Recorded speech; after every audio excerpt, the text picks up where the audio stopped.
एक घना जंगल था जहां हर तरफ हरियाली और सुकून था। परिंदे चहचहाते, नदी बहती और जानवर अपनी जिंदगी खुशी खुशी गुजार रहे थे। इसी जंगल में एक शेर रहता था जो सब जानवरों का बादशाह माना जाता था।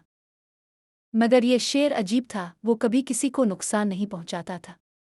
वो अक्सर एक दरख्त के नीचे बैठा खामोशी से जंगल को देखता रहता। जानवर पहले डरते थे, फिर आहिस्ता आहिस्ता सबको एहसास हुआ कि ये शेर सिर्फ सुकून पसंद है। एक दिन एक नया जानवर जंगल में आया, एक चालाक लोमड़ी। वो सब पर राज करना चाहती थी।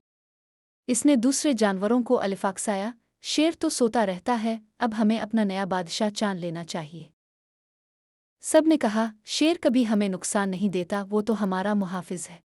लोमड़ी को गुस्सा आया। वो शेर के पास गई और कहा, ए शेर, तुम सुस्त हो, जंगल के काबिल नहीं। शेर ने आंखें खोलीं, गहरी आवाज में बोला, बादशाह वो होता है जो अपनी ताकत से नहीं अपने ज़र्फ से पहचाना जाए। और फिर शेर खामोशी से दोबारा आंखें बंद करके सो गया। लोमड़ी शर्मिंदा होकर जंगल छोड़ गई।